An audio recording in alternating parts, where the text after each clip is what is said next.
Seigneur Dieu, merci pour le cadeau de ta présence. Merci de nous honorer de ta présence. Merci de nous sanctifier dans ta présence.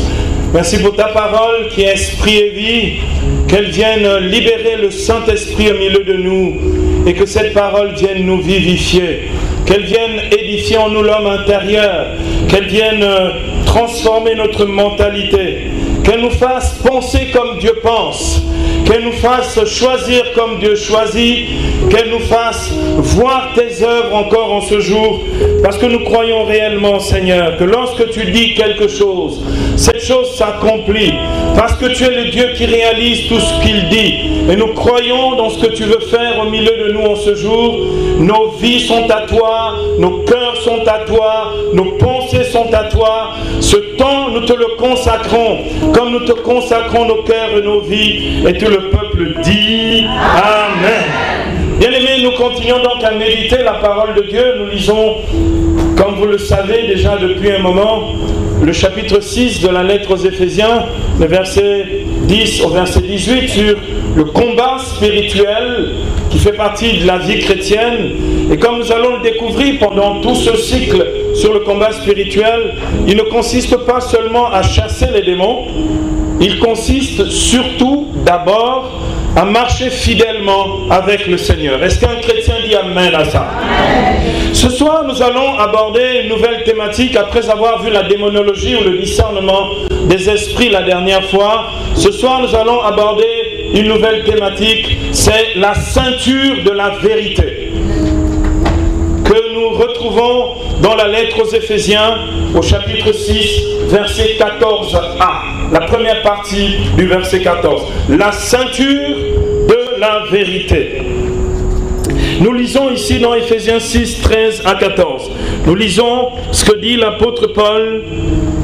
Paul nous dit ceci: c'est pourquoi il vous faut endosser l'armure de Dieu, afin qu'au jour mauvais vous puissiez résister, et après avoir tout mis en œuvre, restez ferme.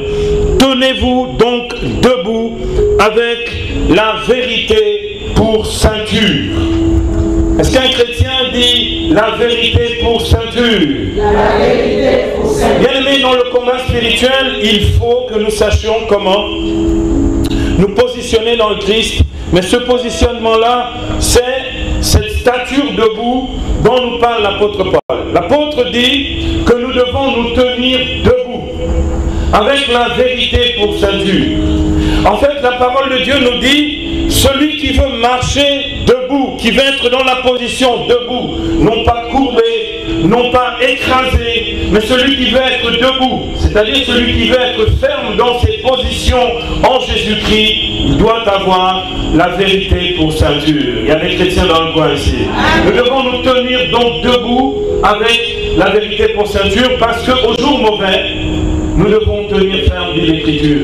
Bien aimé, dans l'armure ou l'équipement que revêtaient ou endossaient les soldats romains, parce que ce que nous allons découvrir dans la description de l'équipement, du revêtement, des armes, etc., du combat, l'image ou la métaphore est prise du soldat romain. Et le soldat romain avait non pas une petite ceinture comme la mienne, il avait un ceinturon, c'est-à-dire une très grande ceinture. Le but de toute l'armure du soldat romain, c'est de se protéger. Il avait des genouillères, il avait des pectoraux pour protéger la poitrine. Il avait ici, au niveau de la taille, c'est-à-dire du bassin, il avait un ceinturon pour protéger les parties les plus vitales du corps. Est-ce qu'un chrétien entend ce que je dis ici? En fait, le but du ceinturon, c'était que même si je recevais un coup dans le bas-ventre, je sois protégé du mal. Et l'apôtre Paul interprète. Il dit: pour que je reste en vie dans le combat spirituel, il me faut être debout et établi avec la vérité comme ceinturon, pour me protéger, pour protéger cette partie qui est absolument sensible de mon corps, ce qui conserve ma vie, même lorsque je reçois un coup dans le bas-ventre. Vous savez que dans la boxe, il y en a qui connaissent les combats de boxe, non? D'accord? Vous savez ce que l'on appelle le coup bas? Vous savez, de temps en temps, on dit: ah, tu m'as fait un coup bas. Le fameux coup bas, c'est lorsque tout d'un coup, l'adversaire trompe ta vigilance et te donne un coup justement dans le bas-ventre. C'est ça le coup bas. Et le diable passe son temps à nous faire des coups bas. C'est pourquoi nous devons tenir ferme, debout, avec la vérité comme ceinturon. Il y a des chrétiens dans le coin ici ce soir. Pour justement ne pas nous laisser surprendre par des coups bas de Satan. Bien aimés, nous allons approfondir cette thématique. Ce soir, je voudrais, avant de rentrer dans le vif du sujet, vous raconter une histoire. C'est l'histoire d'une femme que j'ai rencontrée en Côte d'Ivoire en 1994. En rentrant tout à l'heure ici, dans cette tente, j'ai eu l'image de cette femme. Je l'ai rencontrée une semaine après un très grave accident qu'elle a eu à faire. Cette femme, qui était malmenée, maltraitée par son mari, qui la trompait, etc., l'avait abandonnée. Après l'abandon, elle avait un seul fils, un fils unique. Après l'abandon du mari, son enfant est mort par un accident. Et elle avait déjà eu énormément d'accidents qui s'étaient succédés.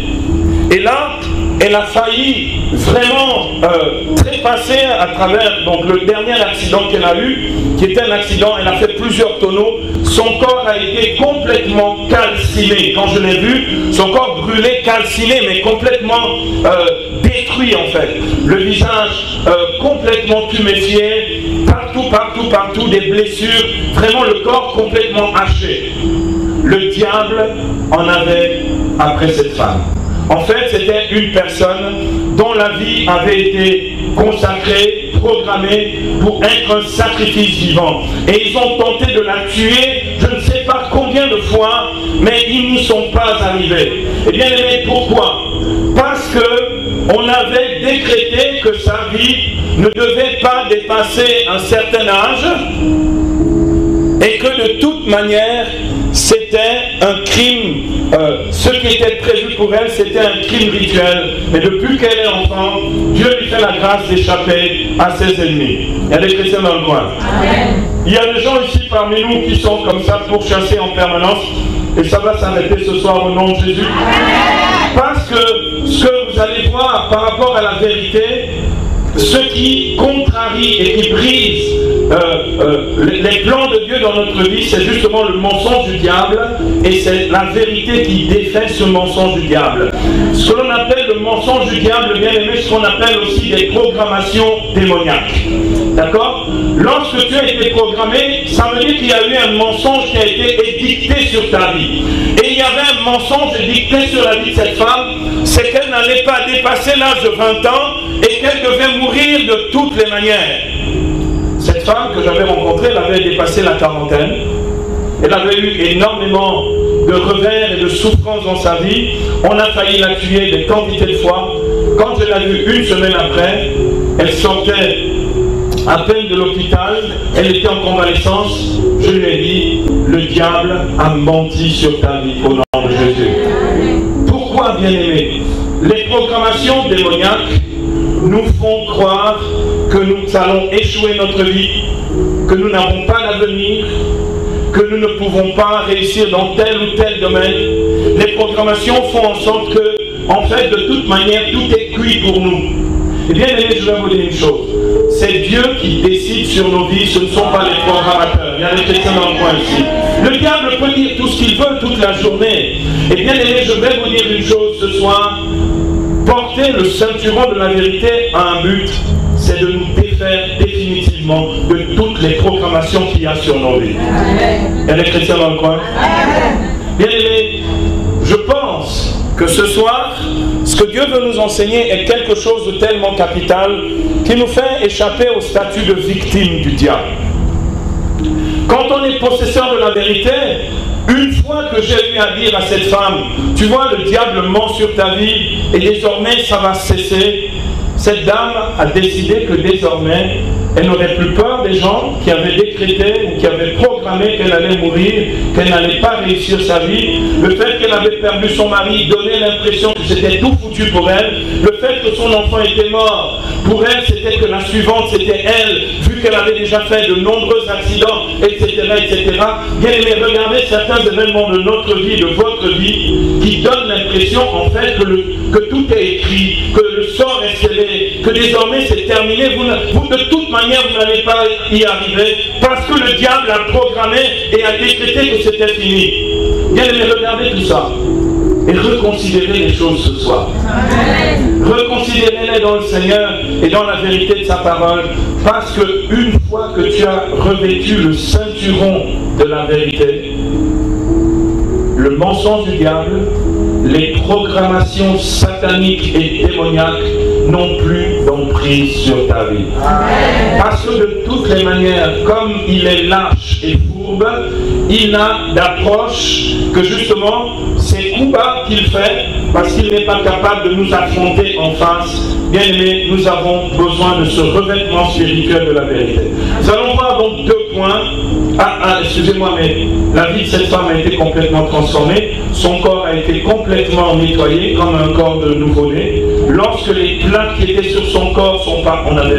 On a bien pris le temps de prier. Cette femme a complètement changé de vie. Elle s'est remariée, elle a fait des affaires qui prospèrent. Cette femme rayonne et elle témoigne en face. Et même, comme dit l'Écriture, elle toise ses ennemis qui pendant très très longtemps ont cru que son sort était scellé. Elle a définitivement revêtu la vérité comme ceinturon. Il y a des chrétiens dans le coin. Bien aimés, nous allons voir 2 points ici pour cet enseignement de ce soir. Le premier point, c'est l'humilité de la vérité. L'humilité de la vérité. Et bien aimé, c'est là où le diable se fracasse. Parce qu'il a l'arrogance du mensonge, comme nous allons le voir ce soir. C'est premièrement donc l'humilité de la vérité, parce que la vérité est humble. Et deuxièmement, nous allons voir la vérité qui libère. Comme bien aimé, je l'ai dit il n'y a pas très très longtemps à un ami chasseur de démons dans cette ville, je lui ai dit, j'aimerais t'apprendre un petit truc, un tuyau. Parce que je vois que tu pries pour chasser les démons pendant des heures. Est-ce que ça te dirait d'apprendre un petit tuyau? Je lui ai donné un petit secret. Je vous transmets le même ce soir.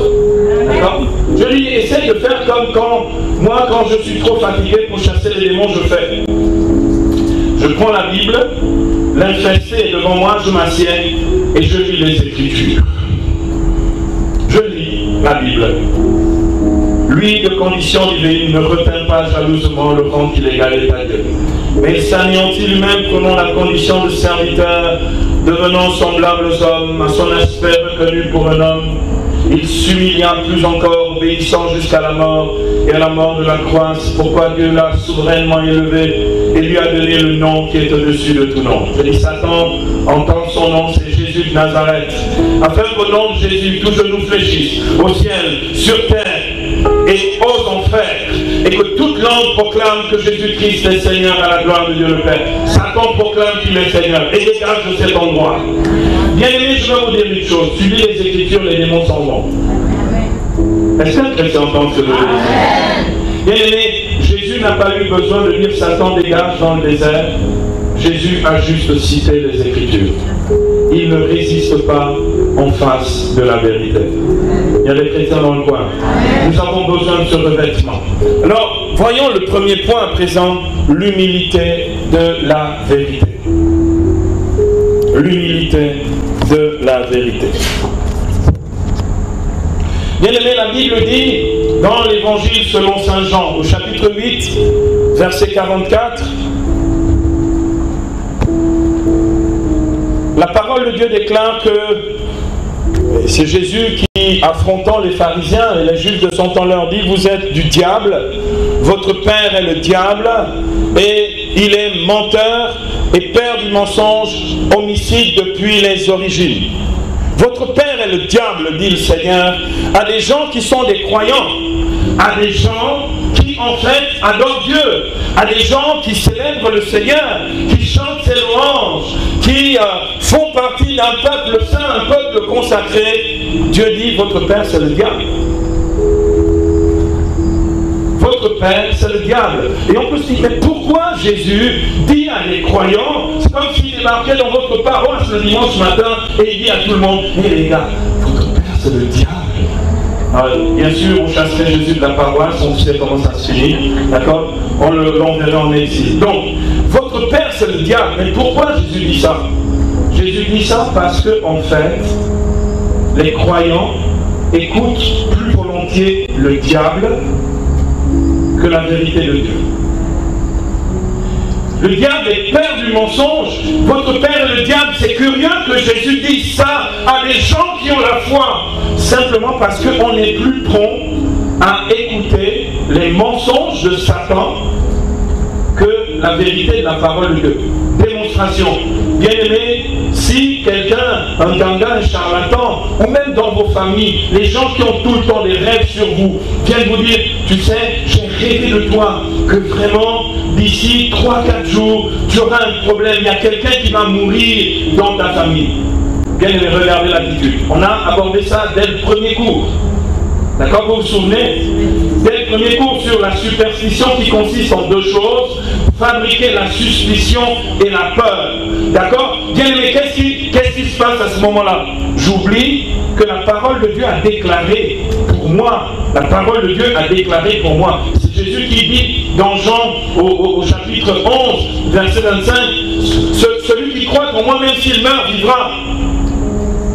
Tu crois plus à quoi? À ceux qui te disent que demain tu auras un problème et tu vas peut-être mourir? Ou est-ce que tu crois dans la parole de vérité sortie de la bouche du Verbe qui te dit celui qui croit en moi, même s'il meurt, vivra, et celui qui vit en croyant en moi ne mourra jamais. En fait, la mort n'a pas de pouvoir sur toi. Est-ce qu'un chrétien entend ce que je dis ici? Tu vas plutôt entendre tes états d'âme qui consistent à te dire de temps en temps, tu sais, quand tu es affaibli physiquement, que pendant plusieurs semaines, tu as des maladies à répétition. D'accord? Tu sens le corps faible. Bon, tu as été guéri de telle chose, et puis une autre chose, un autre bobo se rajoute, et puis un autre bobo encore. Tu as envie de croire qu'en fait, là c'est bon, ton état de santé, en fait, alors tu ne s'améliore pas. D'accord? Bien aimé, il y a de la santé dans ton corps. Amen. Parce que celui qui vit en toi, le Christ Jésus, est ta santé. Amen. Tu ne peux pas me dire que tu reçois la communion à son corps. Et lorsque tu la reçois, tu dis, on dit, heureux les invités au repas du Seigneur, voici l'agneau de Dieu qui enlève. Seigneur, je ne suis pas digne de te recevoir, mais dis seulement une parole et je serai guéri. Et tu oublies de guérir. Est-ce qu'un chrétien entend ce que je dis ici ce soir? Tu dis une parole, ta parole, qui est vérité, je serai guéri, et tu oublies que tu es guéri déjà, parce que tu reçois le corps qui donne la guérison. Est-ce qu'un chrétien entend ce que je dis? Parce qu'en fait, tu as davantage foi lorsqu'on t'impose les mains que lorsque la guérison divine coule dans tes veines. En fait, ça sert à quoi les sacrements de la foi dans ta vie? Est-ce que tu entends ce que je dis ici? Dis une parole, sa parole, qui est vérité. Il décrète au moment où tu reçois son corps que la guérison coule dans ton sang et dans ta chair. Mais ça, tu préfères entendre le diable qui dit ton corps est en train de se décomposer. Mais en fait, là, ça va être dur. Peut-être que tu ne vas même pas te relever demain. Diable impur, j'ai reçu le corps glorieux du Seigneur. Il y a des chrétiens dans le coin ici? Qui sait ce soir que son corps est en pleine santé au nom de Jésus? Qui le sait ce soir? Qui le sait ce soir? Alléluia. Bien-aimé, Dieu a décidé que ton corps est en pleine santé. Le diable dit le contraire. Ce que tu ressens physiquement dit le contraire. Mais je vais te dire, tu peux puiser à la guérison divine de manière continue, à flux continu et sans interruption, parce que ton Rédempteur vit au-dedans de toi. Il y a des chrétiens dans le coin. Bien aimé, si ton christianisme n'est pas aussi solide, aussi puissant que celui que je proclame ici, tu te feras toujours mentir par le diable. Bien aimé, il y a un an, j'ai eu une montée de glycémie dans mon corps. Et quand je suis allé voir la diabétologue, d'accord, la spécialiste du diabète, elle me voit et elle me dit, oui, vous êtes jeune, mais je préfère vous prévenir, le diabète est une maladie chronique et irréversible. Là, j'entends le diabète. Maladie chronique. D'accord. Donc, elle disait ça avec un calme médical, tu vois. Le truc très très sérieux. C'est une maladie chronique, irréversible. D'ailleurs, vous savez, à la fin, vous allez avoir des problèmes. On peut même couper certains, les orteils. Le scénario. Le scénario. Et là, le diable accentue. J'entends la dame, elle est médecin, ce qu'elle dit. C'est vrai. Tu as vu les gens devant, avant de rentrer dans son bureau, tu as vu toutes les personnes qui avaient les jambes, machin, on coupe les doigts et tout. Et je me dis, attends, je ne peux même pas visualiser le truc. En fait, en gros, je suis mort, quoi, c'est terminé. C'est terminé pour moi. Et le diable relaie l'information. Et là, il dit non. Mais pendant une semaine, les amis, pendant une semaine, Satan dit, tu as entendu ce qu'a dit la dame? Je dis, mais diable, tu sais que mon Dieu guérit toutes les maladies, et même le diabète. D'accord? Et puis, il dit non, la dame a dit, le médecin a dit que les jambes, tout sont coupe, parce que quand la gangrène, machin, j'ai dit, diable, il n'y aura pas de gangrène ici au nom de Jésus, et mon corps est en pleine santé. Et bien aimé, je dis affaibli, hein. Je dis, mon corps est en pleine santé au nom de Jésus. Parce que, bien aimé, les coups bas de Satan consistent d'abord à te démoraliser. Le mensonge du diable, le père du mensonge, il te démoralise. Bien aimé, est-ce qu'il y a une situation dans ta vie où tu as l'impression d'être démoralisé? C'est-à-dire, il te fait perdre le moral. Il te fait perdre le moral. Il y en a qui, ensuite, il fait perdre l'appétit. Il n'est pas malade, hein, mais il va devenir malade parce qu'il a perdu l'appétit. Et à ce moment-là, il ne mange plus. Et donc, quand tu as affaibli, tu as l'impression vraiment que là, tu es malade. Et le diable dit, oui, de toutes les manières, pour t'en sortir, ça va être compliqué. Et en plus, en ce moment, tu es fauché. Tu ne peux même pas payer les médicaments. Bien aimé, je vais vous dire une chose. On guérit même sans l'argent et sans les médicaments. C'est important ce que je dis. Et je voudrais, bien aimé, que vous soyez fermement, que vous puissiez revêtir le ceinturon de la vérité ce soir pour qu'il n'y ait aucun coup bas du diable. C'est-à-dire qu'on ne laisse aucune place au mensonge du diable, ni sur ton présent, ni sur ta destinée, ni sur les prophéties de Dieu sur ta vie, ni sur tout ce que Dieu a dit que tu vas accomplir avant de quitter ce monde. Parce qu'il y a une mission de Dieu sur ta vie en ce monde. Tu ne pars pas tant que tu n'as pas accompli ta mission. Il y a des chrétiens dans le coin. Tu mourras le jour où Dieu l'aura décidé. Alléluia. Quand il l'aura décidé. Est-ce que les chrétiens entendent ce que je dis? C'est ça. Et moi je suis excité dans le Seigneur ce soir. Parce que ce soir, Dieu veut changer les mensonges du diable dans ta vie en surabondance de bénédiction. On va l'humilier ici ce soir au nom de Jésus. Parce que la vérité que nous confessons, c'est l'humilité de la vérité. Cette humilité de la vérité humilie l'orgueil de Satan sur nos vies. Il y a des chrétiens dans le coin. Bien aimé, ce que l'on appelle habituellement, faussement, l'esprit de non-accomplissement. Vous avez entendu ça quelque part, dans quelques églises parallèles. D'accord? L'esprit de non-accomplissement n'existe pas. Il n'y a pas un esprit de non-accomplissement. En fait, c'est juste un esprit de mensonge. L'esprit qui vient du père du mensonge. Il y a des choses que tu n'as pas encore accomplies maintenant. Pour l'instant. Alléluia. Pour l'instant. Mais il n'est pas dit que tu ne les accompliras pas. Amen. Elle est chrétienne dans le coin. Bien aimé, je vais vous dire, l'un des mariages les plus avancés que j'ai vu, le mari avait 62 ans, la dame avait 60 ans aussi, donc ils étaient très vieux. D'accord? Ils étaient venus à un rassemblement charismatique où je prêchais en France, que j'organisais, où je prêchais en France. L'année d'avant, ils se sont des vieux. Ils ont flashé l'un pour l'autre, un truc de fou. Il y a des chrétiens dans le coin. Mais les vieux, ils ont flashé quoi, 62 ans et 60 ans. Bon, ils ont flashé. L'année suivante, ils sont venus témoigner qu'ils se sont mariés. Bien aimé, l'esprit de non-accomplissement, ça n'existe pas. Il n'y a que des accomplissements en Jésus. Est-ce qu'on acclame le Seigneur de gloire? Bien aimé, il est père du mensonge, il devient père du mensonge lorsque tu entends les mensonges de Satan sur ta vie. Le but du diable, c'est de te démoraliser, c'est de te décourager et ensuite te faire de mauvais choix. 3, il fonctionne comme ça.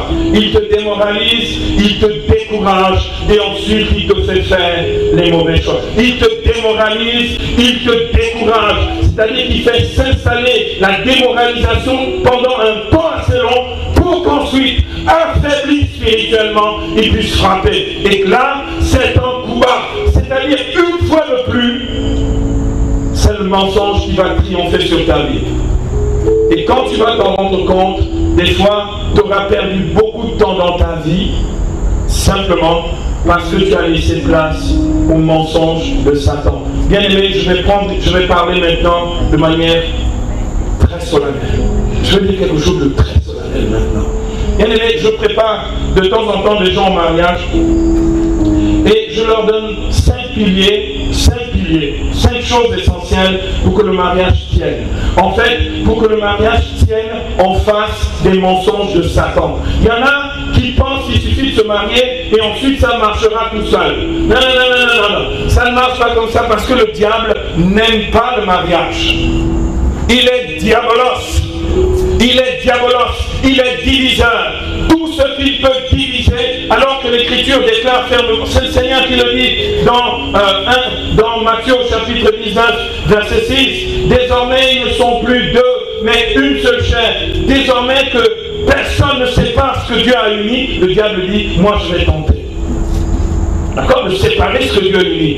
Donc, pour prévenir ceux qui se marient, je leur donne toujours les 5 choses, si vous voulez, les 5 armes qui font qu'un mariage tienne toute la vie. Bien aimé, je peux vous assurer, avec ça, ça tient toute la vie. Toute la vie.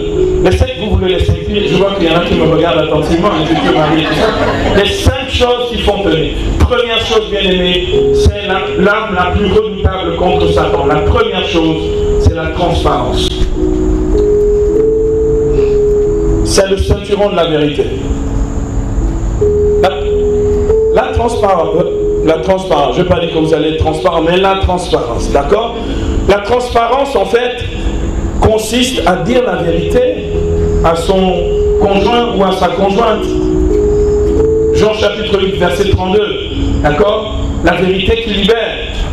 La transparence. La Bible dit dans Colossiens, au chapitre 3, verset 9, Colossiens 3, 9 dit, ne vous mentez plus les uns aux autres.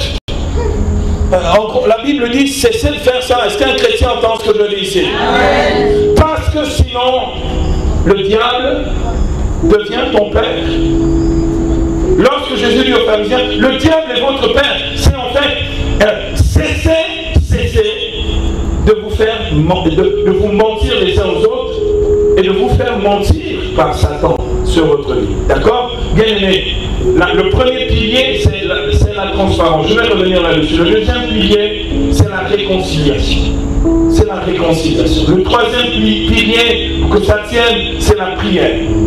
Le quatrième pilier, pour que le mariage tienne et tienne jusqu'au bout, c'est la chasteté conjugale. Comment ça, la chasteté conjugale? Bien sûr, la chasteté conjugale.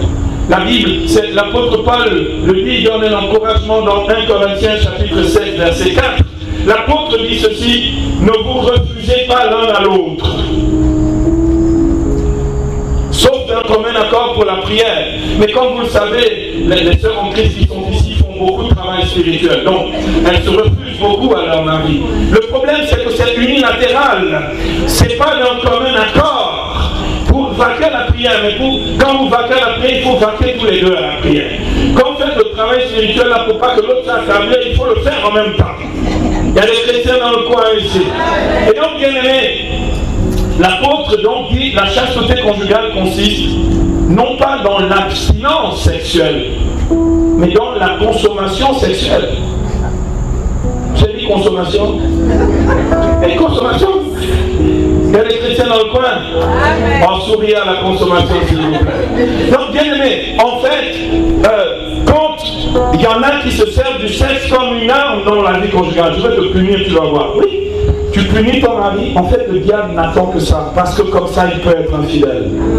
Tu entends ce que je dis, et ensuite ton mariage est brisé. Est-ce que tu vois la subtilité du diable? Est-ce que tu entends? Toi, tu penses que tu maîtrises la situation.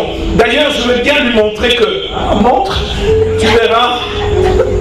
Montre donc. D'accord? Eh bien aimé, je peux vous assurer. Cette affaire est très sérieuse. Plus de la moitié des couples divorcent, on va dire 55% divorcent seulement pour des questions de rapport sexuel. Pour que ça marche, il faut une sexualité intense.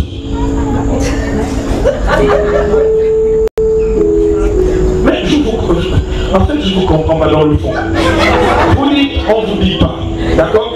Le jour où on dit, ça vous crie. Détournez-vous. Il y a des chrétiens dans le coin ici.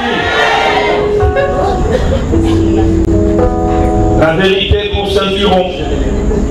Vous entendez ce que je dis?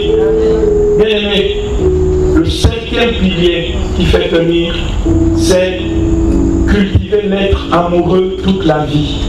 Rester amoureux toute la vie. C'est-à-dire ne pas tomber dans le train-train, la routine, vous savez, c'est comme la vie spirituelle, la tiédeur. Tu dois être fervent dans ton affaire jusqu'à la fin de tes jours. Alléluia. Tu dois l'aimer toujours plus follement tous les jours de ta vie. Bien aimé, c'est un ministère à plein temps, un ministère ultra puissant au nom de Jésus-Christ. C'est un CDI, tu t'inscris, c'est un CDI, tu es largement récompensé dans l'affaire au nom de Jésus, mais toute la vie.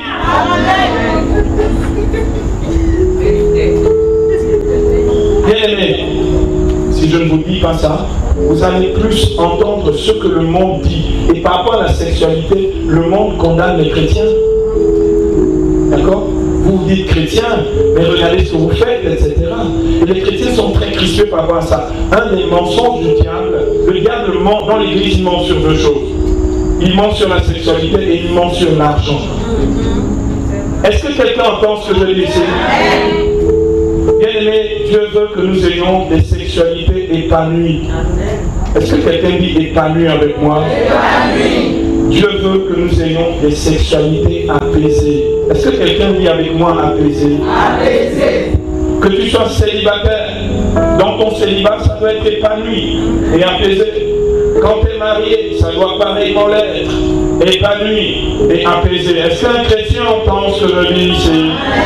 Parce que le diable crée des faux besoins. Il a fait du marketing, il a fait une étude de marché dans l'église. Et il s'organise. Il dit non, franchement, non, tu ne peux pas t'en sortir, c'est trop difficile.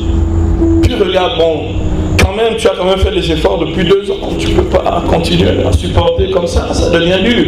En fait, même quand c'est pas dur, tout d'un coup, ça devient dur. Est-ce qu'un chrétien entend ce que je dis ici ce soir? Eh bien, c'est assez curieux. C'est un moment où tu es au top spirituellement. Tu es sorti d'une réunion de prière où la puissance de Dieu s'est déversée sur toi. C'est là où tu tombes sur un sale truc. Mais tu te dis, mais attends, comment il s'est organisé? C'est là où l'ex t'appelle 4 fois. Et il te laisse un message. Tu dis, mais l'ex, tu sors d'où? Je croyais que tu avais disparu. Normalement, ton statut, c'est ex. Oui, c'est terminé, là. Il y a des chrétiens dans le coin ici. Eh bien, mais c'est tout d'un coup, le diable dit, alors le diable dit, non, il a changé de sentiment. Il s'est amélioré. Entre-temps, il a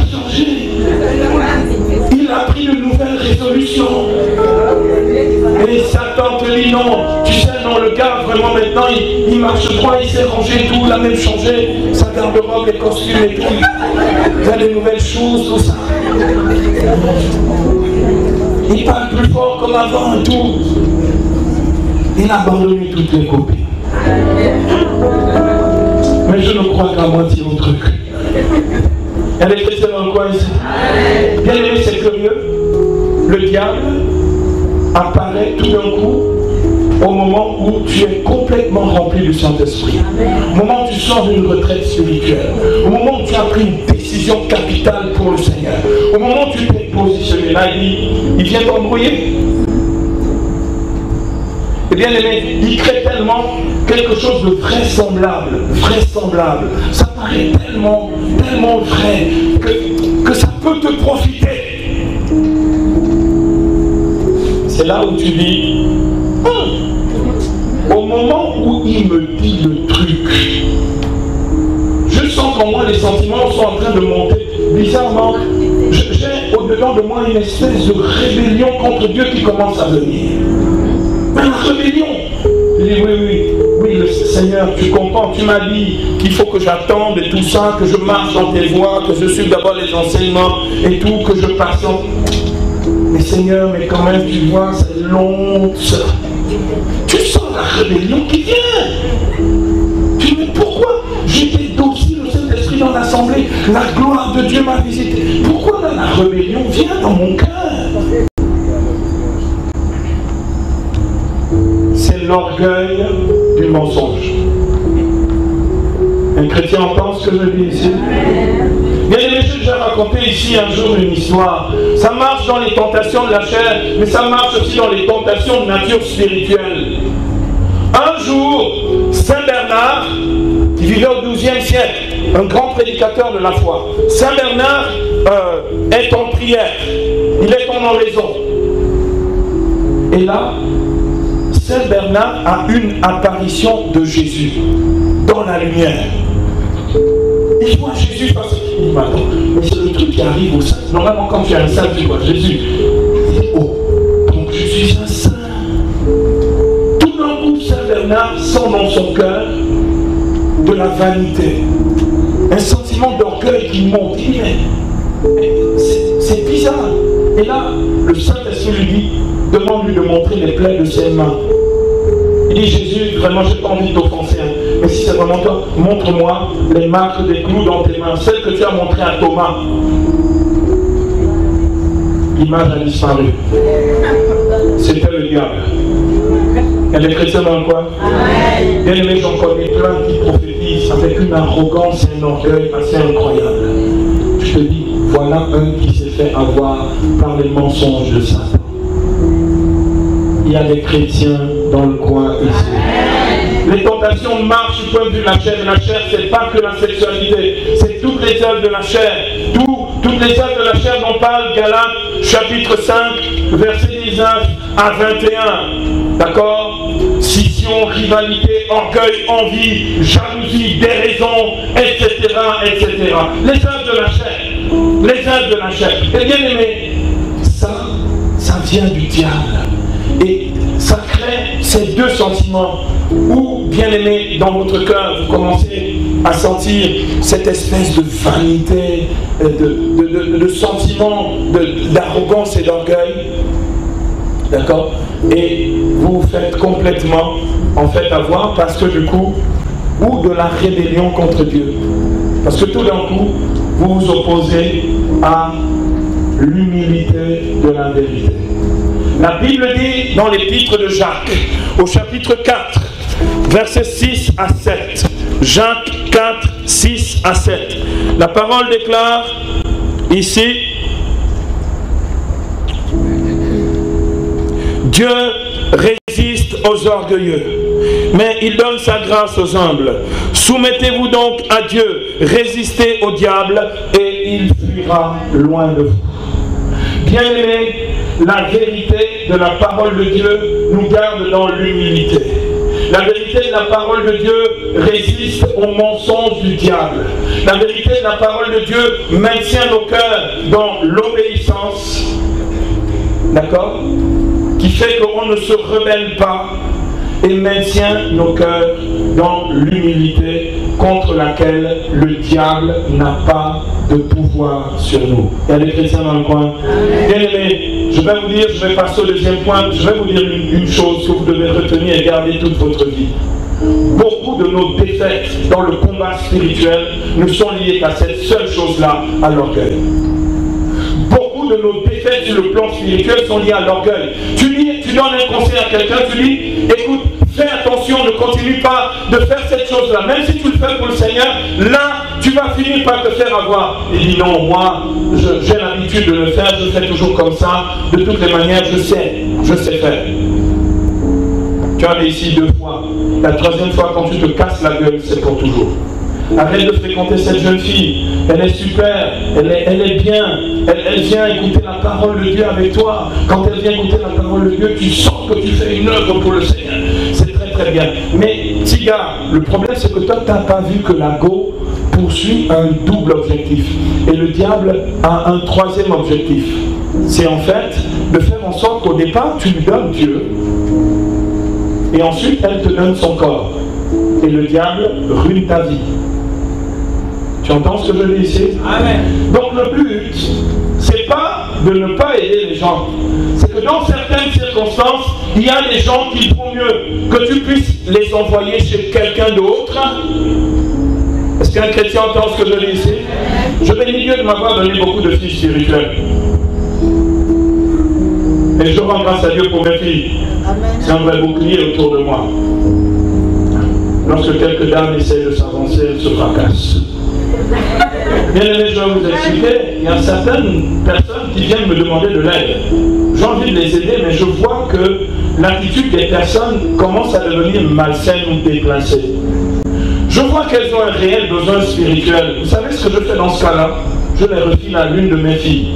Quand elles ne sont pas sincères, elles s'en vont parce qu'elles ne supportent pas. Oui, le montagne est infini dans vous et moi. Et puis, là, j'ai eu la révélation qu'il n'y a que vous qui pouvez vous occuper de moi. Non, ma fille va gérer ça. Elle est chrétienne dans le coin ici. Quand elles viennent justement avec d'autres intentions, elles ne tiennent pas. Quand elles cherchent en vérité, elles se rendent compte, une fois qu'elles sont passées à l'une de mes filles, que véritablement leur vie doit changer d'orientation dans leur vie. Parce que des fois, on confond en fait le postier avec la lettre. Moi je suis le postier. Prends la lettre et rentre chez toi. Il y a les chrétiens dans le coin. J'ai dit ça aussi ce soir. Bien aimé, l'humilité de la vérité, c'est tous ces sentiments qui tout d'un coup nous font détecter que l'ennemi essaie de nous faire un coup bas et qu'il essaie de mentir. 2 choses qui montrent que le mensonge est à ta porte ou essaye de t'avoir, c'est la rébellion contre Dieu qui va jusqu'à la désobéissance, et c'est l'orgueil et la superbe dans ton cœur. Ces 2 sentiments montrent clairement que le diable déjà opère pour te faire tomber. Est-ce qu'un chrétien entend ce que je dis ici? Bien aimé, c'est très important. L'humilité de la vérité, justement, nous fait résister au diable qui s'enfuit loin de nous. 2e point à présent, la vérité qui libère. La vérité qui libère. Bien aimé, dans les tentations de Jésus au désert, je l'ai dit tout à l'heure dans mon introduction, dans les tentations de Jésus au désert, le diable va venir comme un tentateur pour raconter des choses sur Jésus et contre Jésus et contre sa mission. Le diable, la première chose qu'il va faire dans le désert, c'est faire douter Jésus de sa propre filiation, c'est-à-dire de son pouvoir réel sur les puissances démoniaques. Le diable va faire douter Jésus en lui disant, si tu es le Fils de Dieu, il sait qu'il est le Fils de Dieu. D'accord? Et de temps en temps, le diable fait douter quelques-uns ici sur leur autorité spirituelle réelle sur les démons. Tu sais, c'est toutes les fois qu'il te fait peur en te disant,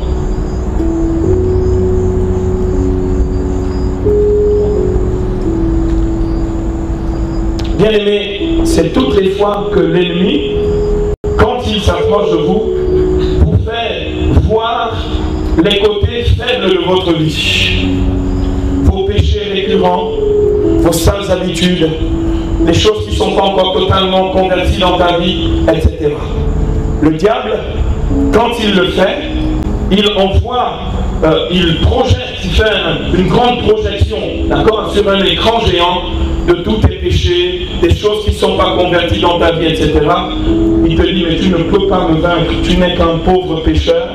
D'ailleurs, tu dis ça dans le chapelet, tu dis, prie pour nous, pauvres pécheurs maintenant et à l'heure de la mort. Donc ça va durer encore longtemps jusqu'à la mort, d'accord.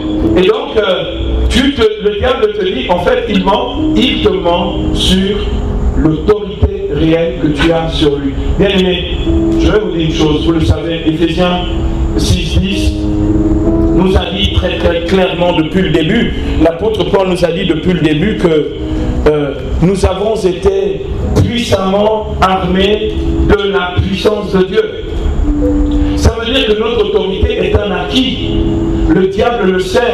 Et même ton péché ne te prive pas de ton autorité, parce que ton péché ne fait pas en sorte que tu ne sois plus enfant de Dieu. Est-ce que tu entends ce que je dis ici?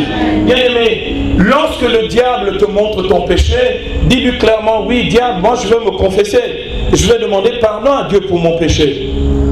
Mais toi, j'ai autorité sur toi. Ce pouvoir m'a été donné par le Seigneur. J'ai le pouvoir de d'écraser Satan. La Bible le dit dans Romains 16:20. Le Dieu de paix écrasera bien vite Satan sous vos pieds. Satan, je t'écrase par le Dieu de paix. Je t'écrase sous mes pieds au nom de Jésus-Christ. Et lui, il le sait. Donc, lorsque tu as l'impression que tout d'un coup, à cause de tes manquements, de tes péchés, des choses qui doivent encore changer dans ta vie, où tu dois te sanctifier et faire des efforts, que ceux-ci t'empêcheraient de pouvoir combattre victorieusement le diable, c'est un piège du menteur. Il y a un jeune homme, il n'y a pas très longtemps, je lui ai dit, j'aimerais que tu ailles faire une mission d'évangélisation et prêcher au nom du Seigneur. Il dit, mon père, en ce moment, vraiment, c'est une grosse période de tentation, là, vraiment, c'est fort, c'est chaud, mon père. La nuit, je ne dors même plus, parce que je ne sais même plus de quel côté, sur quel côté me mettre. Quand je me mets à droite, le diable est là-bas. Quand je vais à gauche, il est là-bas. Si je dors sur le dos, il est là. Si je me couche sur le ventre, il est là. Mon père, j'essaie de dormir debout, mais le diable est toujours là. Bien aimé, je vais vous dire, tu peux dormir en plein soir. Le diable, ce qu'il essaie de faire, c'est de souiller ta conscience. Souiller la conscience. C'est faire te sentir coupable en permanence, alors qu'il y a un salut qui t'a été acquis dans le sang de l'agneau. La Bible dit dans Éphésiens 1:7, en lui Jésus nous avons la rédemption, le pardon de nos fautes dans son sang, selon la richesse de sa grâce. Et bien aimé, elle est illimitée, la grâce de Dieu qui pardonne. Tu as autorité sur le diable au nom de Jésus-Christ. En lui, par son sang, nous avons la rédemption, le pardon de nos fautes, selon la richesse de sa grâce. Dans son sang, Éphésiens 1:7, le diable le sait, parce que Satan lit les Écritures. Et dans le désert, il cite les Écritures, il falsifie les Écritures. Il dit au Seigneur, si tu es le Fils de Dieu, change ces pierres en pain. Il le lui dit parce que le diable croit que Jésus va lui obéir. Il veut faire en sorte que Jésus lui obéisse. En fait, le but du diable, c'est de te pousser à faire des choses que tu ne veux pas faire. Le diable veut agir contre ta volonté. D'accord? Et là, il est tombé sur le Fils de Dieu, vraiment celui qui est le Fils de Dieu. Jésus va répondre à Satan. Première victoire sur les trois. Il va répondre au Satan en lui disant, il est écrit, l'homme ne vit pas seulement que de pain, mais de toute parole qui sort de la bouche de Dieu. Pourquoi? Parce que c'est la vérité de la parole. Il y a des chrétiens dans le coin. La vérité de la parole. Et bien aimé, et il ne lâche pas le morceau. Il lâche pas le morceau. Le diable emmène Jésus sur le pinacle du temple.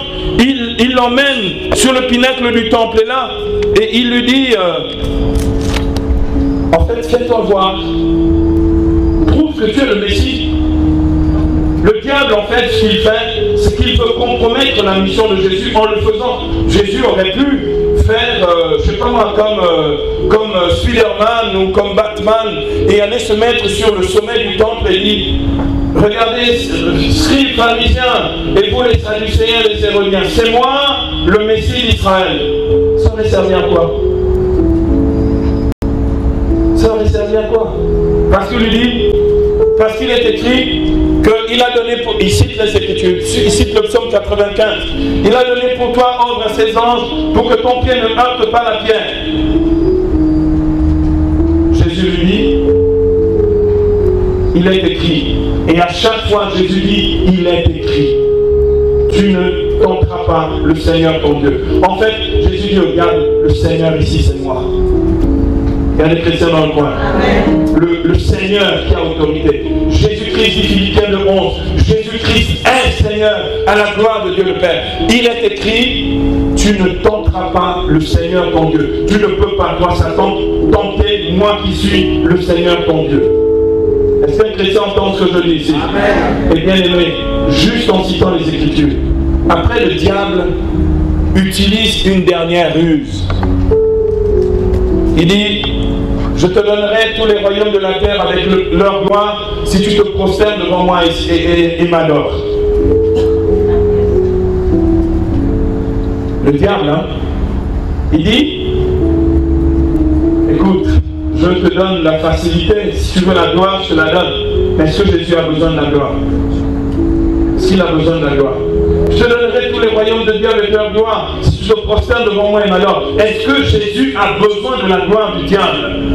La Bible nous dit dans Jean 1,14, nous avons contemplé la gloire qu'il tient de son Père comme Fils unique plein de grâce et de vérité. Est-ce qu'il a besoin de la gloire des royaumes de la terre? Et le diable, de temps en temps, fait en sorte que les chrétiens puissent tronquer leur gloire. Tu t'es converti il y a maintenant 2 ans. Ta vie marche pour Dieu. Tu as pris des décisions qui t'ont permis de retrouver la santé spirituelle, de retrouver la santé psychique, de retrouver la santé physique. Tu as pris des décisions qui aujourd'hui te font marcher avec Dieu. Et tu es prêt, juste pour avoir un homme dans ta vie, tu serais prêt aujourd'hui à tronquer ta gloire parce qu'il te dit, si tu veux le mariage, d'abord le concubinage. Je te donnerai tout ce que tu veux. Si tu veux, il n'y a pas de problème. Tu veux le mariage, je vais te donner le mariage. Mais le concubinage, avant. Jésus répond au Satan. Il est écrit. Ah, si tu ne connais pas les Écritures, tu vas vraiment te faire tromper par les mensonges du diable. Il est écrit, tu adoreras Dieu seul et à lui seul tu rendras un culte. En fait, d'abord la volonté de Dieu et après le reste. Il y a des chrétiens dans le coin. Matthieu 6, 33. Cherchez d'abord avant tout le royaume des cieux et sa justice. Tout le reste, le mariage, tout le reste, les millions, les milliards, vous sera donné en plus. Bien-aimés, vous ne pouvez pas venir à Dieu, prier Dieu, honorer Dieu seulement quand ça vous arrange. Vous ne pouvez pas, parce que quand vous faites ça, vous êtes des victimes potentielles des mensonges du diable. Bien-aimés, tenez-vous debout, debout avec la vérité comme ceinturon. C'est une fermeté dans le Seigneur. Est-ce qu'un chrétien entend ce que je dis ici? Bien-aimés, debout avec la vérité comme ceinture. Ça veut dire, rien ne doit te faire changer de position, de camp, de décision. Bien-aimé, ne reprends pas la parole que tu as donnée à Dieu. Tu as dit, Seigneur, j'attends mon mari ou ma femme jusqu'au mariage. Eh bien, attends-le. Fais les choses bien. Et les chrétiens dans le coin, fais les choses bien. Tu veux réussir ta vie, eh bien, réussis-la en Jésus. Fais les choses bien. Est-ce qu'un chrétien entend ce que je dis ici? Fais les choses bien. Il y en a qui me disent, oui, mais mon père, c'est quand même difficile. Parce que nous, ça fait déjà très longtemps qu'on est ensemble. Et comme on est ensemble depuis très très longtemps, je ne sais pas si ça vaut vraiment encore la peine de partir, puisqu'il a dit on se mariera en 2018 et c'est l'année prochaine. Bon, il avait déjà dit aussi en 2015, mais bon, d'accord. 2018, c'est l'année prochaine. Bien, regardez comment ça se passe. Une fois, quelqu'un est venu me dire la chose en me disant, mon père, mais là, il n'y a plus que quelques mois, est-ce que tu nous autorises à seulement rester, puisqu'on est déjà ensemble, est-ce que tu nous autorises? Je dis, moi, c'est pas moi qui donne les autorisations. Il y a des chrétiens dans le coin ici. C'est pas moi qui donne les autorisations. En fait, la parole de Dieu te dit de ne pas le faire. De ne pas le faire. On dit, mais oui, mais on a des problèmes d'argent et tout. On risque de louer deux endroits. Je dis non, il n'y a pas besoin de louer deux. Toi, tu vas aller chez ou une sœur en Christ, ou un frère en Christ, que tu connais très bien, qui pourrait te donner un endroit, ou chez tes parents, ta famille, un parent, quelqu'un qui pourrait te mettre à disposition une maison. Personne ne dit, ah oui, j'avais même pas pensé. En fait, le diable, le mensonge du diable fait que tu ne penses même plus de manière juste et de manière droite. Ça veut dire que tout d'un coup, tu ne penses plus qu'en fonction du mariage, mais tu ne penses pas en fonction de Dieu. Mes pensées ne sont pas vos pensées, dit le Seigneur, et mes voix ne sont pas vos voix. Isaïe 55. D'accord? Bien-aimé, Isaïe 55, verset 10. À ce moment-là, la personne réalise qu'elle peut faire autrement. Il restait 6 mois. Ils étaient en concubinage déjà depuis très très longtemps. Il restait 6 mois. Ils se sont séparés. Vous savez pourquoi? Non pas parce qu'ils avaient peur, mais pour faire les choses bien. Pour partir sur le roc et faire les choses selon Dieu. Pour une fois, ils avaient décidé que désormais là, ils allaient faire comme Dieu demande. Est-ce qu'un chrétien entend ce que je dis? Comme Dieu demande, pour que les choses se fassent, pour ne pas faire rater le plan de Dieu sur ce mariage. Une autre personne à qui j'avais dit ça m'a dit, mon père, c'est trop dur. Non, mon père, soyez tolérant. J'ai dit à la personne, la tolérance, ce n'est pas la charité. La tolérance, c'est du mépris.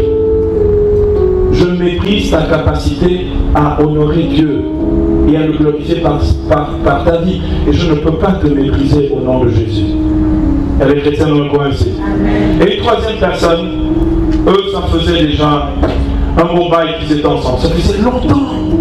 Eux, ils s'étaient déjà installés, quoi. Mais vraiment, ils avaient vieilli dans l'affaire. Ils avaient vieilli. Et le gars disait toujours, non, mais l'année prochaine, je te dis, je suis en train de m'organiser. Là, je m'organise bien. L'organisation est au top. Je m'organise bien, je vais t'épouser. Il n'y a pas de problème. Emmène-moi même chez ton prêtre, là. Je veux le voir. Le baratineur. Parce qu'une fois qu'il l'emmène chez le fameux prêtre, c'est-à-dire moi, il consolide sa position de menteur. D'ailleurs, on était voir ton prêtre, non? J'ai promis devant le prêtre. Oui, tu as menti devant le prêtre. Ah. J'ai dit à la go, écoute, on va voir si c'est vrai, s'il tient à toi. Prends tes enfants et va dans ta famille. Elle a pris ses enfants. Elle est partie dans sa famille. Le lendemain, le menteur qui ne voulait pas se décider depuis des années, qui à chaque fois c'était le mariage ce serait pour l'année suivante, il a dit non, j'ai pas envie de te perdre, on va aller faire tout ce qu'il faut et je vais t'épouser. Bien aimé, la vérité libère. Cette femme a été libérée de cette situation de servitude parce qu'elle a fait le choix difficile, douloureux de la vérité. Elle était maintenue dans cette situation par le mensonge qui aliène et qui rend esclave. Et le diable te donnera toujours toutes les bonnes raisons pour rester dans ce genre de situation. Et je parle de ça comme on pourrait parler d'autre chose. Mais quand je parle de ça, je crois que tout le monde entend ce que je dis. Est-ce qu'il y a des chrétiens dans le coin? Amen. Bien aimé, la vérité a un but, c'est justement nous faire sortir de ces situations d'aliénation dans lesquelles le diable veut nous tenir captifs. Maintenant, bien aimé, la vérité permet aussi de discerner exactement le type d'emprise démoniaque qui agit sur nous. Et je vais maintenant faire quelque chose d'un peu scolaire, où je vais vous apprendre de manière très systématique comment justement la vérité de Dieu permet de détecter, de discerner clairement le type d'emprise démoniaque, parce qu'il y en a 4 types d'emprise démoniaque habituelle. Vous avez des gens qui passent leur temps à vouloir chasser des démons lorsqu'il ne s'agit pas de démons. Donc, on va poursuivre le travail du discernement spirituel que nous avons appris. Nous avons mis les fondations la dernière fois avec la démonologie, mais là, on va voir maintenant concrètement le genre d'emprise et le type de remède ou de prière adapté à chaque situation. D'accord? Parce qu'on ne peut même pas faire une prière de délivrance quand c'est une prière de libération. Une prière de libération, c'est un lien. Une prière de délivrance, c'est une infestation. Vous n'allez pas faire une prière de délivrance quand c'est un exorcisme. Un exorcisme, c'est une possession. Vous pouvez faire toutes les prières de délivrance que vous voulez. Satan ne parle pas. Est-ce que vous entendez ce que je dis ici? Donc c'est important de savoir le type d'emprise. Et c'est la vérité de Dieu maintenant qu'il faut que tu saches exactement le type d'emprise qu'il y a. Il y en a de 4 types. Et le remède adéquat, adapté justement pour délivrer ou libérer de ce genre d'emprise. Premier type d'emprise démoniaque. C'est ce que l'on appelle la tentation, qui conduit au péché. La tentation. Bien aimé, la tentation est oppressante. Il y a des tentations où le diable ne te laisse pas en paix tant que tu n'as pas commis le péché en question.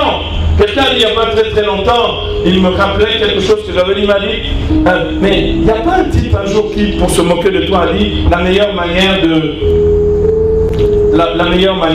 vaincre la tentation, c'est de succomber. Je dis non, c'est la défaite. Il y a des chrétiens dans le coin. Si un qui dit, bon, je vais faire, après, comme ça, je suis soulagé, le diable va me laisser tranquille. Il ne te laissera jamais tranquille. Il y a des chrétiens dans le coin. Bien aimé, la tentation qui conduit au péché. Le diable est appelé par l'Écriture, dans Matthieu 4, de le tentateur. C'est celui qui tente Jésus. Le but de la tentation, en fait, c'est justement d'entraîner chez toi la culpabilité et le sentiment que tu es déjà pécheur. Le diable tente Jésus, mais Jésus ne tombe pas dans son piège. Il ment sur Jésus, mais Jésus ne tombe pas dans son piège. Et bien aimé, le remède de la tentation, c'est la confession. La confession. D'accord? La confession. 2 types de confession. Quand la tentation a conduit au péché, la confession que je fais, c'est la confession sacramentelle. Se confesser, c'est dire la vérité. Autrement dit, dévoiler les mensonges et les agissements du diable. Quand je confesse, le diable n'a plus d'emprise sur moi. Quand je cache, il continue de me torturer, de me tourmenter. Confesse tes péchés, confesse-les tous les mois, et le diable aura moins d'emprise sur toi. Il y a des chrétiens dans le coin. La victoire sur la tentation qui conduit au péché, quand tu as chuté, c'est la confession. Lorsque c'est la tentation à l'état pur, pour que tu résistes et que tu ne tombes pas, il faut encore pratiquer la confession. C'est ce qu'on appelle les confessions victorieuses. Les confessions victorieuses. Alléluia. Psaume 27. Le Seigneur est ma lumière et mon salut. De qui aurais-je crainte? Le Seigneur est le rempart de ma vie. Devant qui tremblerai-je? Quand s'avancent les méchants contre moi pour dévorer ma chair, ce sont eux ennemis et adversaires qui chancellent et succombent.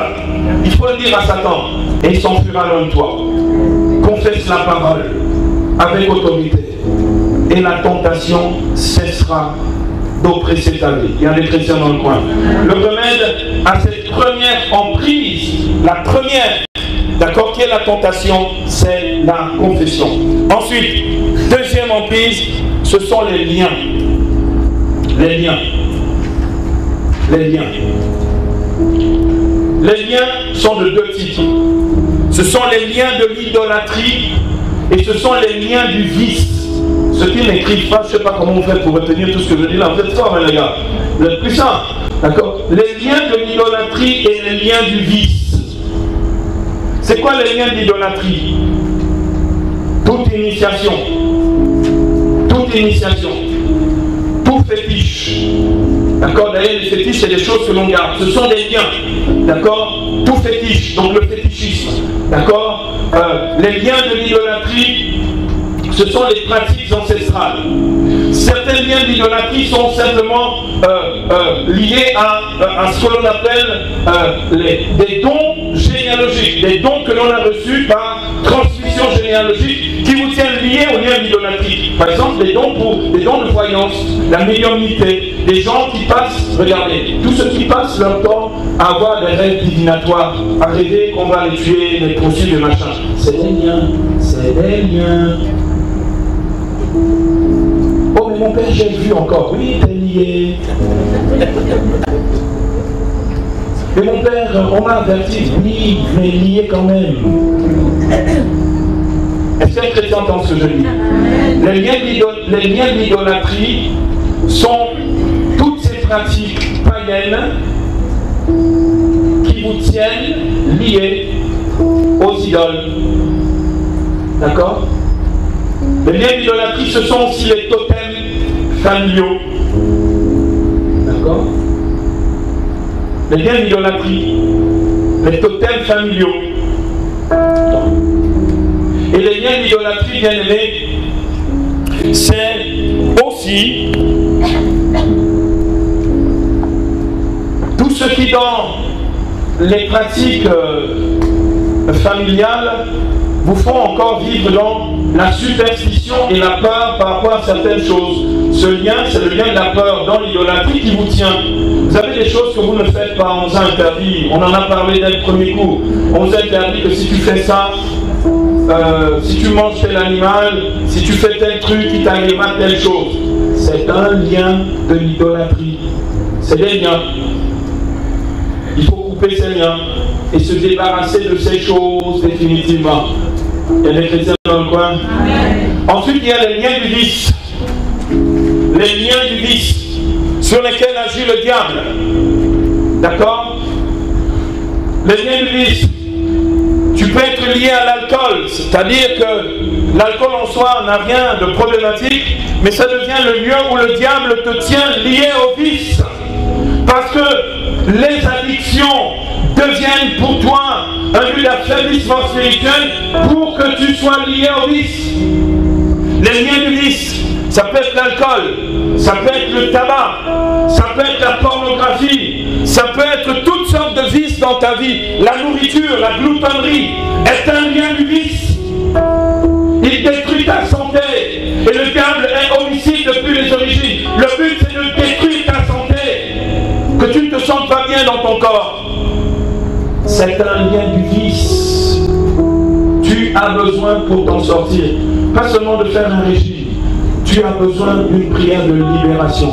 Tu as besoin d'une coupure de lien avec la nourriture, avec le tabac, avec l'alcool, avec la pornographie. Est-ce que quelqu'un entend les paroles qui sortent de ma bouche? Des fois, les liens du vice, bien aimé, c'est la surconsommation, l'addiction aux achats. On achète n'importe quoi, n'importe comment. C'est un lien du vice. Un autre lien du vice, c'est l'argent. Les gens sont tourmentés, vous ne savez pas. Ils sont liés au jeu d'argent. C'est incroyable. Vous pouvez leur donner tous les conseils. Tu dis, mes frères, là vraiment, les enfants ne mangent plus. Tu fais souffrir ta famille. Dis, ah frère, je fais des prières, j'ai fait un jeûne d'Esther, mais ça ne marche pas. Jeûne d'Esther, oui, mais prière de libération aussi. Il y a des chrétiens dans le coin. Ce sont les liens du vice. Bien aimé. Il y en a qui regardent ça extérieurement en disant oui, mais c'est juste une habitude. C'est une mauvaise habitude. Le mensonge du diable te dit c'est une habitude. Et de temps en temps, quand tu ne tombes pas là-dedans, tu dis que tu t'en es sorti. En fait, non. Tu ne t'en es pas sorti. Tant que tu n'es pas libéré, c'est-à-dire tant qu'il n'y a pas eu une prière de libération, ça s'appelle une prière de coupure de lien. Elle commence par la renonciation au vice. La renonciation au vice. D'accord? Ensuite, l'invocation du sang de l'agneau. Ensuite, la coupure du lien spécifiquement nommé. D'accord? Et enfin, la confession de la foi. En fait, ce que nous faisons lorsque nous renouvelons nos promesses baptismales, avant la confession de la foi, nous faisons quoi? La renonciation, n'est-ce pas? La prière de renonciation que nous faisons des fois, de manière machinale et inconsciente, est une prière de libération. Seulement, le problème, c'est que quand on le fait, c'est trop général, on ne nomme pas le vice duquel on doit se libérer. Dans la prière de libération, on doit explicitement le nommer et le casser par la croix de Jésus. Il y a des chrétiens dans le coin ici. Donc, deuxième emprise, les liens. Qui sont les liens de l'idolâtrie et les liens du vice. Troisième emprise, ce sont les infestations. Les infestations. Bien aimé, les infestations sont de deux types. Le premier type d'infestation, ce sont les oppressions. Oppression. Être oppressé, c'est être attaqué, agressé, humilié par Satan, intimidé par le démon. Être agressé, oppression. On peut avoir des oppressions physiques. C'est tout ce qui est lié aux esprits de maladie et d'infirmité. D'accord? De temps en temps, vous avez des gens, ils ne savent pas pourquoi, ils ne dorment pas bien la nuit, ils sont tout le temps épuisés, ils sont oppressés aussi. Il y a des chrétiens dans le coin ici. Et bien les oppressions, elles sont de toute nature. Ça peut être des mauvaises odeurs dans votre vie. Ça peut être des gens qui viennent verser leurs poubelles devant votre maison en permanence. Des oppressions, des attaques. Ça peut être de l'intimidation en permanence.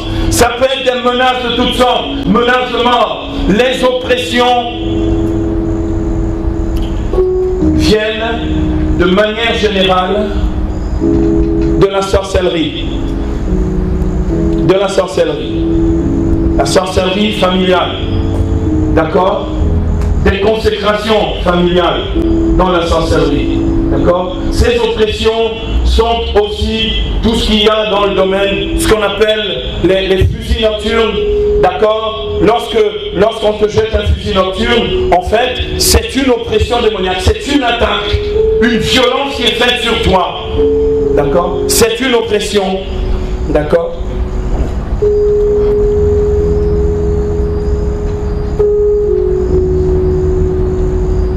Elles viennent donc de la sorcellerie, de la magie noire. Elles viennent de certaines pratiques occultes, d'accord, qui sont des pratiques initiatiques qui ouvrent les portes aux démons dans la vie des gens. Et ils sont oppressés, téléguidés, manipulés par le diable. D'accord? Les oppressions. Les oppressions, vous les retrouvez aussi dans ce que l'on appelle des programmations démoniaques. Ça veut dire qu'on a programmé que tu vas faire des accidents. Et tu fais tout le temps des accidents. C'est de l'oppression. Des oppressions passent aussi par des empoisonnements. Des empoisonnements. D'accord? Et vous avez des formes d'oppression qui passent par la domination. Vous avez des hommes ou des femmes, des fois vous avez des femmes, c'est une petite femme. Mais elle a un tel pouvoir de domination sur les gens. Elle est coriace à la gamine. D'accord? Parce qu'elle est tellement infestée du diable qu'elle a du pouvoir sur les autres. Il faut la délivrer de ces démons. Il y a des chrétiens dans le coin. Pour avoir la paix avec ces gens-là, il y a besoin d'une prière de délivrance. C'est des gens qui vous oppressent matin, midi et soir.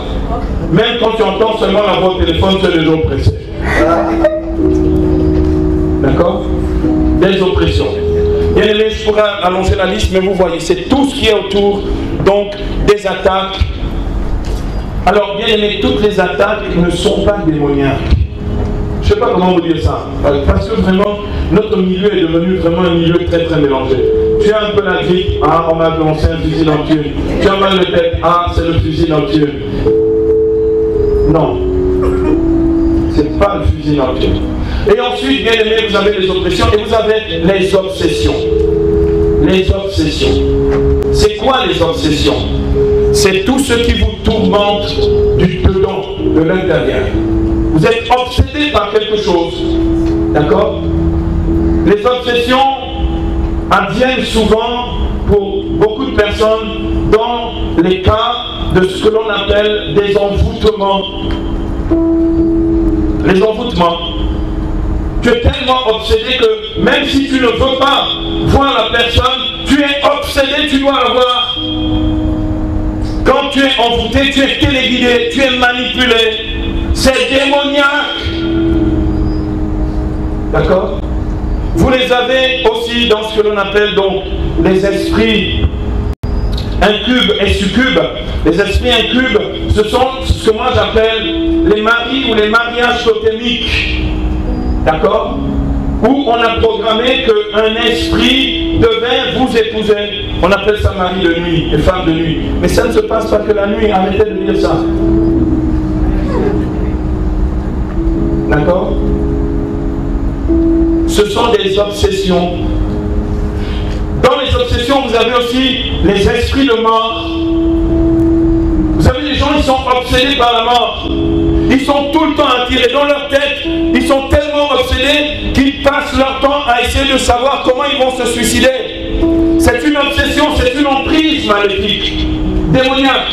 Les personnes ont déjà essayé, je ne sais pas combien de fois, de se suicider, ils n'y arrivent toujours pas.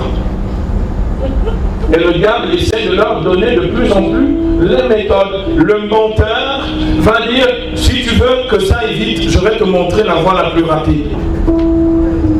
Le mensonge. Tu as besoin de la vérité comme ceinture. Il y a des chrétiens dans le coin. Et bien aimé, la victoire, c'est la prière de délivrance. La prière de délivrance. La prière de délivrance. La prière de délivrance consiste à invoquer le sang de Jésus, à demander pardon pour ses péchés,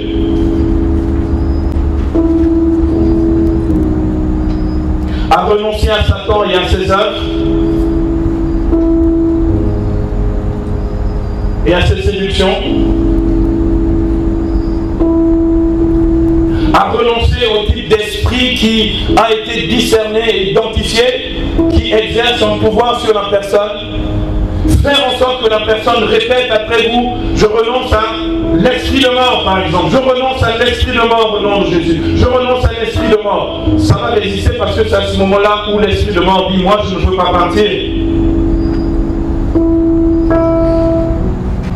Et ensuite, pratiquer ce que l'on appelle une prière, quand on est laïque, une prière déprécative, c'est-à-dire de demander au Seigneur, par le ministère de ses anges, par l'intercession de la Vierge Marie, de libérer la personne en nommant son nom de l'esprit en question qui est un esprit de mort, ou un esprit de mensonge, ou un esprit d'impudicité, etc., etc.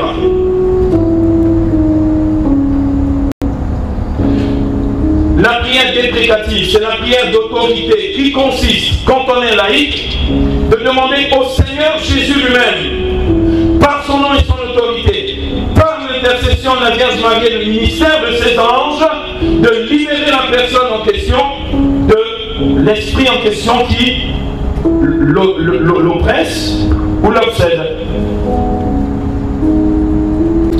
En nommant clairement l'esprit en question. D'accord? Quand on est un prêtre, la prière est imprécative. C'est-à-dire qu'on ordonne directement au nom de Jésus, d'accord, à l'esprit de partir par son autorité pour le faire. D'accord?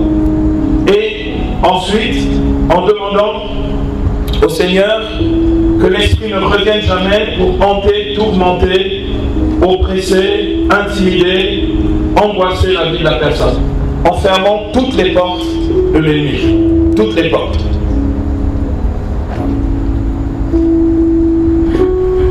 Ensuite, après après avoir fait la prière déprécative pour les laïcs, imprécative pour les prêtres, ensuite, ce que l'on fait, c'est qu'on fait confesser Jésus-Christ comme Seigneur et Sauveur personnel de la vie de la personne. D'accord? Ça veut dire qu'une fois qu'on est délivré, on doit faire le choix de Jésus-Christ comme Seigneur, Sauveur personnel, le seul Seigneur qui doit régner dans la vie de celui qui a été délivré.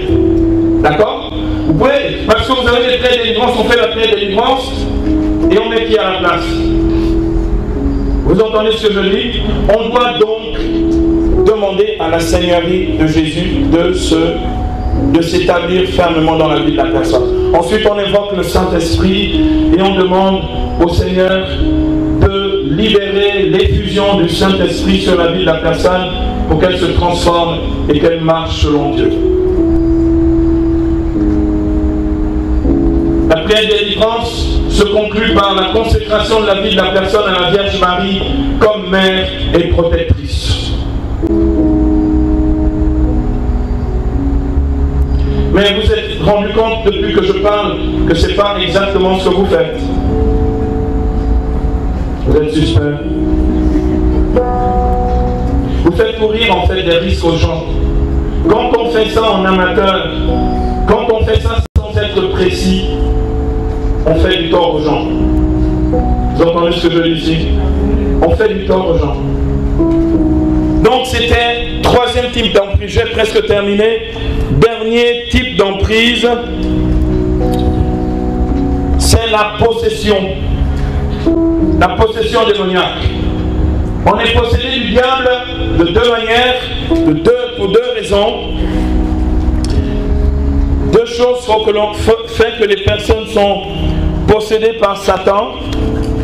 La première chose, c'est que si vous êtes né dans une famille de satanistes, c'est-à-dire où il y a un héritage de consécration à Satan, on peut vous consacrer à Satan pour devenir prêtre ou prêtresse satanique, c'est-à-dire sorcier. Pour être sorcier, donc quand vous dites tout le temps, là en fait aujourd'hui, mais c'est vraiment un sorcier. Non, quand vous dites sorcier, ça veut dire satanique. Est-ce que vous êtes sûr que c'est la personne à qui vous dites cette chose-là, est-ce qu'elle est vraiment satanique? Ça veut dire que la consécration est liée à une transmission dans la famille de cette consécration directe. C'est promis. Celui qui va naître là, c'est déjà su d'avance. La personne qui va naître, on sait déjà que cette personne va avoir des pouvoirs sataniques pour maléficier, pour pouvoir envoyer des sortilèges, des sorts aux gens, pour pouvoir tuer les gens, etc. etc. C'est ça l'œuvre du diable, il est homicide. Donc, il y a des agents de Satan, des suppôts de Satan, qui sont des satanistes dont le rôle est de faire ces choses-là. Ils sont possédés par Satan. Parce qu'ils font exactement ce que veut faire Satan et ce que demande Satan. Ils sont possédés par Satan. Ils sont idolâtres de Satan. Ils rendent un culte à Satan, le chef des démons. On l'a vu la dernière fois. Premier cas de figure. Deuxième cas de figure des possessions, c'est ce que l'on appelle le pacte satanique. Ça veut dire que quelqu'un qui ne vient pas d'un milieu où il a été consacré depuis le sein de sa mère, même avant sa naissance, où on a prévu qu'il va naître pour être un suppôt de Satan, d'accord? Ce sont des personnes qui vont dans des sectes satanistes pour eux-mêmes pactiser avec leur sang et leur chair à Satan.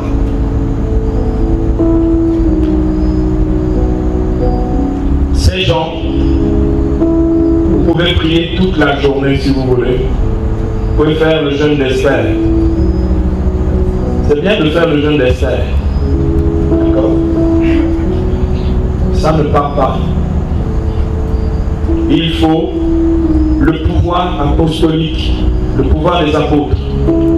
Matthieu chapitre 10, verset 1. Jésus choisit les apôtres pour aller guérir les malades et chasser les démons. Les successeurs des apôtres, ce sont les évêques. Et ils donnent ces pouvoirs apostoliques pour chasser les démons aux prêtres appelés prêtres exorcistes. Mais normalement, l'exorciste du diocèse, c'est l'évêque lui-même. Parce qu'il est successeur des apôtres et il a le pouvoir apostolique sur Satan et sur les démons. Il y a des chrétiens dans le coin ici. On a ça dans l'église catholique, il n'y a pas ça dans les églises parallèles. Parce qu'ils n'ont pas la succession apostolique. Vous entendez ce que je dis ici? Je parle en français, d'accord?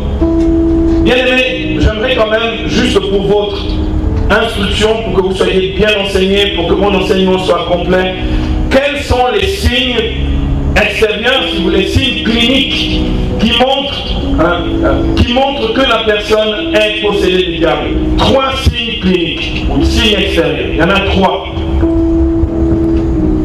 Le premier signe qui, en général, montre que la personne est possédée du diable, c'est qu'elle a un décuplement de force. Elle a une force surhumaine. Je me souviens d'une jeune fille en Centrafrique à Bangui, une jeune fille de 12 ans. Il y avait son père, ses oncles et quelques personnes de son quartier qui essayaient de la soulever. Une enfant de 12 ans.